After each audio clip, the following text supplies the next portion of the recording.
Everybody, it's Jason Creel, and I've got a special guest with me. Today we're talking about spray rigs, and we've got 3 different spray rigs. I want to show you some different setups so that if you're looking to add a spray rig to your existing business or maybe a new business, this video should be helpful. And plus, I've got my friend Garrick with me. We're going to get some tips from him on spray equipment, but also just some practicalities of running a business. So let's get started right now. Well, those that follow the channel know that I've been using a Graham spray rig for a while. Today's video is sponsored by Graham spray equipment, but I've got 3 different Graham spray rigs instead of the one that I'm always showing on these videos. We got that one, got this one, and got this one. So we're going to take a tour of all 3 of these and kind of show you some different setups and get Garrick's thoughts on them, as well as again some business tips to help you if you're looking to grow your business, specifically weed control and fertilization. All right, this is my rig that I'm always showing on the channel, and it's a split rig. This has got a split tank on it, so I've got 300 gallons on this side, I've got 100 gallons on this side, approximately a little more than 300, a little more than 100, but I call it a 400 gallon tank. And you'll see these valves right here. So those 2 valves are pointing up. When I do that, it's pulling from the small side. If I put all 3 of them down, it would be pulling from the large side. So it's a big advantage for certain situations to have that split tank, because I can, let's just say, spray one type of grass out of this tank. Maybe I have a little bit different mix over here, spraying a different kind of grass, or maybe I'm spraying grub control over here and I've still got some herbicides over here. So you can mix and match, and the way you do that is I might put just a little bit of blue dye in the left side here, just enough for the color will change, and then when I flip the 2 valves, I'm going to spray it back into the original tank I was spraying from until it changes color. And then when it turns blue, then I know, okay, now I'm spraying from this tank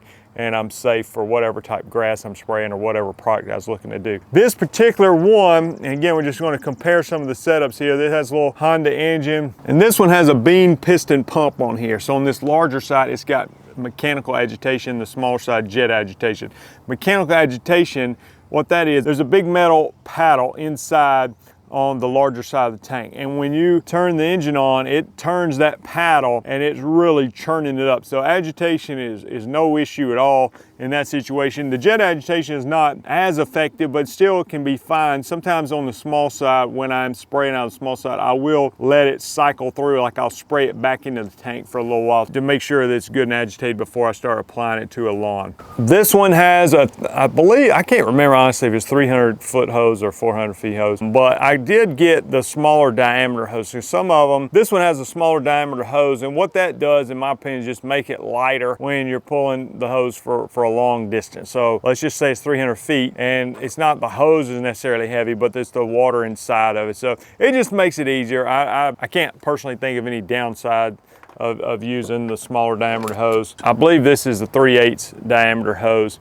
And you see the Let's Go gun I put on here, and I personally use the green nozzle. There's different nozzles for different, depending on how much volume's coming out, you can change the nozzle. The key there is just make sure you get a spray pattern that you like. So the green, I'm spraying about 2 gallons per 1,000 square feet with the green nozzle, and that gives me a good pattern that I like. If you were spraying, let's say 1.3 gallons per 1,000, then you might go to a different nozzle with smaller holes, like the yellow one I think is the next size down. The white one is the next size up. So if you were spraying a heavier volume, maybe the green would be too restricted and you might want to go with the white. All right, this is Garrick, and Garrick has been on the channel before, I'm pretty sure. We've done mosquito stuff, things like that, and Garrick has grown his business and doing, if you see on the side here, turf, mosquito, aeration, so he does a little bit all and got several trucks on the road. So Garrick, thanks for being with us. And I was going to just maybe give us a rundown on your 2 Graham rigs here and kind of talk to us about the differences between the 2. And then after we kind of give the overview, I want to ask you a little bit about what you would do and advice you would give to somebody that was starting out. So tell me a little bit about this rig here. Well, this rig is similar to yours, except the gallons are different from the start. I've got 100 gallons on my driver's side and 200, or roughly 200, on my passenger side. And I use it for similar applications. So we treat centipede and St. Augustine lawns, and I will use my small tank for chemical that's safe to apply on those types of turf. And then in the 200 gallon side, we treat our Bermuda and our Zoysia the same way. So we'll use the larger tank for that because we have more yards, more Bermuda and Zoysia yards. I like how you said safe on the Centipede in St. Augustine. It's safe, but not always the most effective. Garrick and I share our nightmare stories about dealing with centipede yards. So this is safe, but doesn't necessarily work very good. Well, we're trying to always improve here. Also similar to yours, we have the same setup with our valves. So we'll flip the valves to clean out one tank, and I don't put dye in it. What I've done is I've timed out how long it takes for me to get from one tank to the other. So we're right at 70 seconds. Okay. To get from one to the other. So we will filter, once we flip a valve, we time it to 70. And then we know we're in the other tank at that point. I got you. I never thought about that. And I noticed one thing difference, Garrick, we can talk about is, you know, mine's got the old flatbed here, and this has got a pickup style bed, and over there you've got a flatbed. So what would you say about kind of the pros and cons of pickup style bed versus flatbed? Well, the thing I'd like about the pickup style bed is that you can throw stuff in here and you don't worry about it slipping. Yeah, shuffling around too bad, and even if it does, it's going to be contained. So stacking up fertilizer in here, a spot tank or two to spray for weeds, is great with a pickup style bed. The part I don't like is I am old, and now I have to lift up these bags up out of the bed usually. By having to lift up, 20 or 25 bags over the course of a day, get a little tired. So I also occasionally will spray for mosquitoes out of a pickup bed like this, and you just have to make sure to lower the tailgate each time. So you have to unhook the spreader that I have on a hitch on the back of these trucks, and then lower the tailgate down to slide the mosquito sprayer off instead of trying to lift it up out of the bed. So you have one place right here at the back where you can get your slide your bags off or slide your mosquito sprayer off, and it just takes a few more steps with the pickup style. So on the flatbed, you're just saying, you can slide off in any direction basically, and but the risk is not quite as secure sometimes. That's right. You might be a little bit more nervous on some of those turns you have to take. But on the flatbed, anywhere, we have a couple spots where we would load up and unload the mosquito sprayer or bags of fertilizer. It just makes it so easy. You can just walk up to those spots and slide it right off, and it's a little more lifted. One of the things I like about the flatbed too, I can mount my spray, and my backpack sprayer's right on the side of the truck there, which is a little more challenging to do on a pickup style. I can just mount them on there and back right up to them and put them on my back. Garrick played football in college, so his muscles took some beatings. So that's what, he's strong enough. He just had a few more aches and pains than maybe the rest of us. All right, so on this is a crew cab is this what, a F350, F250? F350. F350, and that's got dual rear wheels, and that's what I have. And this one's just got single rear wheels. And I was just thinking about that, something I didn't consider, but depending on the size tank, one of the important things is like checking the GVW on the truck and make sure that it's going to be able to hold the load. Because again, this one looks like a 300-gallon tank, and with these dual rear wheels, you obviously got plenty of, it's no problem. You're definitely got plenty of strength on your truck to hold that kind of payload. But just something to consider before you go buy you a Ford Ranger and put a 400-gallon tank in the back of it. That might not work out too good. So, well, tell us about this rig here. And I see you got a little separate tank. What do you use this little extra poly tank here for? This poly tank, I just call it my nurse tank, and we just put straight water in this, and we fill up spot tanks throughout the day. We'll also use this particular setup to spray for mosquitoes. So I will fill up my mosquito mister throughout the day with water from this tank. Is that just gravity fed? Just gravity fed. I have a different setup where I have a trailer that's low to the ground, and that I can only empty about half of it before it stops flowing. But seeing that this thing is set on the back of this flatbed, you can empty it out completely empty. So. All right, and now this rig, while it looks similar, it has some differences. So tell us kind of a little bit of differences between this setup. And again, we're just trying to give you some options so that you can see, sometimes seeing it in real life and say, okay, well, that's the truck he put that rig on. It just helps it become more reality for people. So what's the difference in this? Because if I just was a casual observer, I might look at him and say, oh yeah, he looks like the same kind of rig, but there are some differences. So what's different about this one? Well, on this one, the pump is a little bit different. I do not have a bean pump on this unit. I have a diaphragm pump, and it's honestly a little bit more open in the back. So there's only a few components back here to deal with whenever I'm operating day to day. This unit also does not have a divider in between the tanks. So it is a single tank, 300 gallons. So I call this one is our workhorse for Bermuda yard and zoysia yards, because we can go out and empty an entire 300 gallons over the course of a day and have a ton of yards done. We're limited on being able to go and treat any kind of centipede or St. Augustine yards on our route that day, but as long as we route accordingly, this particular setup can just knock out a ton of production. So if you live somewhere where they just had the same kind of grass, or let's say, I know like some of these transition zones, maybe they got a little bit of cool season grass, but 90% warm season grass, somebody might make the decision like, we're just gonna deal with the warm season grass and not deal with the cool season grass. That's right. And so that situation, a single tank might be fine, you know, but if you're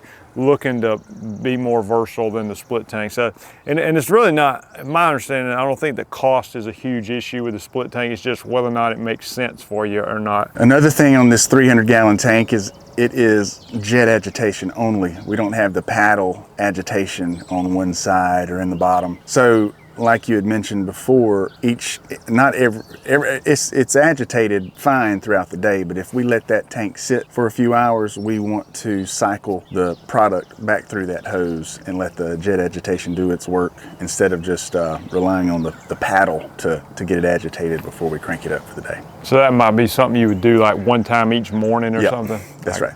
And I noticed, Garrick, on your on your setup, you've got the yellow nozzle on both. I had the green. It just shows you can have different, it's not right or wrong, it's just kind of different preferences, and you feel comfortable with the volume you're spraying and the pattern that the water's spraying at. So what kind of volume are you spraying out of your hose, and what is that why you went with the yellow nozzle? Yeah, I bought all yellow nozzles to begin with, so we kind of brought the calibration with the pressure on the pump and the volume down to right around 1.7 gallons per 1,000 square feet.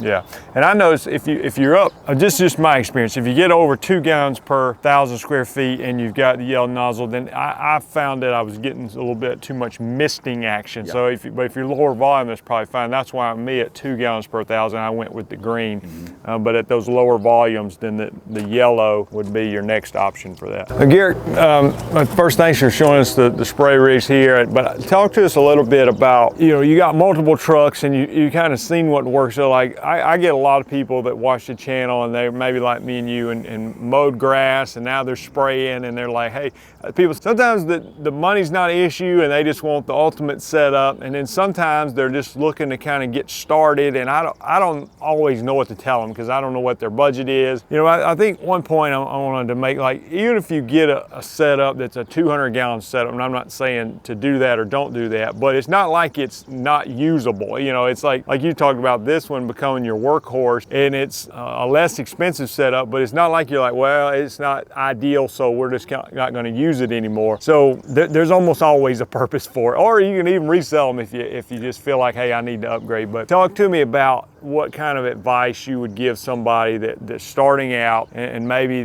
they don't have unlimited funds. What do you tell them to get going, what to do and what not to do? Well, I would say figure out, based off your area, what types of turf are you going to treat? And if it's similar, such as Bermuda zoysia only, then that might dictate what advice I would give. And if you're going to kind of go across the board and say, I want to do Bermuda zoysia, we're going to do St. Augustine centipede, we may do some cool season because we're a little further north, but you have a wider variety, that would change how I would answer that question. So if I was starting again here in Alabama, I would get a single tank, at least 200, ideally 300 gallon. And that way that will take you throughout the whole day. You won't run out at 1 p.m. and then have to come back to the shop and fill up, regardless of the type of volume you're spraying out of the nozzle. But if you're gonna do a wider variety of turf types, I would recommend getting a split tank, a 200 and 100, or a 300 on one side and a 100 on the other side, just to give you that ability to be out same day and treat different types of yards instead of driving past the next door neighbor who has a different turf type and having to come to that same neighborhood the next day or 2 days later. And it's also, you'll avoid some headache too, because when you put a sign sign in the neighbor's yard and you don't put a sign in the other, you might be getting phone calls of why you didn't treat that yard that day. So that's what I would recommend, depending on how you want to structure your the turf types that you want to treat. All right, tell me a little bit about, because you're dealing with employees, and it's a little different if you're out there. You're the one that's doing all the yards, and you know exactly what's going to be done, and you know every detail about your tank. But when you're putting other people in your truck and sending them out, I don't know, just we can talk about the tank if you want, but just in general business advice on, is there a sense where you're trying to simplify things and not make it overly complicated so that they don't screw it up? Because I tell people from my truck, you know, I think I've got 5 handheld sprayers and 2 backpack sprayers and a split tank. I mean, I could literally have 9 different products on there, but not exactly what you want to send somebody out with 6 months experience to do. So what are your thoughts on that? That's a great question. When I think about sending the guy that's been working for 6 months or 8 months or even a year, I want to keep it as simple as possible. And sometimes that means we're going to put something additional in the larger tank, and my costs are going to go way up. However, we want to make sure we are providing a high level of quality, keep it simple for the technician, so we add a product into the larger tank and every yard is going to get that additional product. Now, as they become more skilled in understanding and identifying weeds that are out there, then I think you as a leader can make judgment calls at that point, and you can pull things back out of the tank and put them into the spot tanks and say, hey, when you see these type of weeds, go and spray it. So I think it depends on how well you do as a trainer, and then how well they receive the training and can compartmentalize what types of weeds need certain type of weed control. So it varies on who you're hiring, how you're training, but in the beginning, I would think you would err on the side of, let's keep it as simple as possible and have them go blanket spray what that yard needs at that time. And you may think that 60% of my yards are going to have this weed in it, so we're going to blanket all of them, all 100%, as if that weed is existing in all of the yards for that day. It doesn't hurt the turf, but it hurts your pocketbook with cost. However, quality is there, and you don't have to rely on a brand new technician understanding every different type of weed he needs to treat. Yeah, that makes a lot of sense, because I think at the end of the day, your quality is what, in my experience with this business, it grows your business, because it's very much reputation based. Like if the quality starts to lack on your customer's, word gets around, and if the quality's excellent, then you're typically going to grow and ultimately start building that route density where neighbors say, you know, or they don't even have to talk. It's just like, hey, your yard looks better than mine. How come? You know, it's I think, not compromise on quality was a great point. And Garrick, as your business has grown, again, what any last minute tips you might share with the audience? Because a lot of these people are starting out, and it's applicable to mowing business as well as spraying for weeds and things like that. But any other business thoughts you'd want to share? I would say also, as you're starting out, try not to,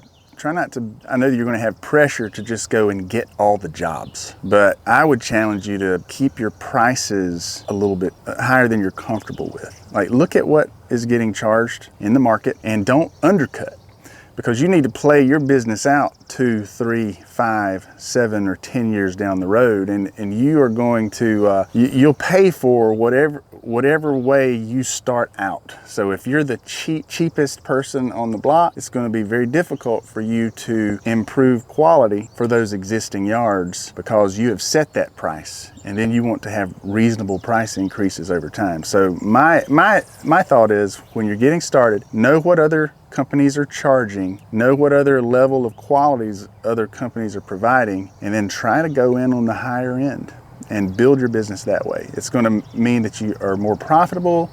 It's going to mean you can hire better people, you can have better equipment. So that would be one of the biggest challenges, I would say, if you're starting out, is a guy used to say, you know, empty out the gun barrel. Well, don't leave profit on the table when you can go get it immediately. So have that kind of confidence as you get started. And I think that's a good point too, because it's not, some people will just say, well, you start low and you have to raise prices. It's hard to just, when people get grandfathered in at a low price, just say, well, we're having a 30% price increase this year. That doesn't usually go over. I'm not saying I'm all for price increases, but just like you said, reasonable price increases. So it's not always easy to fix if you started off very low on your prices. Another thing, as I know as a Graham customer, and this is not because I make YouTube videos, because I was working with Graham before they were sponsoring the channel, but they do have outstanding customer service. So whenever, if I've had an issue, like it could be something very simple where something's not functioning right, maybe my tank sat up over the winter and I'm trying to get it going, and I can call, or if I just need a part, then they're very responsive. And I've been to the Graham office a few times. It's really a family type atmosphere over there, and I know those guys by name, Chad and Donnie and Dave, and really a great group of people that's been there for a long time, and they know more about spray tanks than you do. I can just about assure you about that. So I love working with the people at Graham. If you need a rig for your business, then check them out at grahamse.com,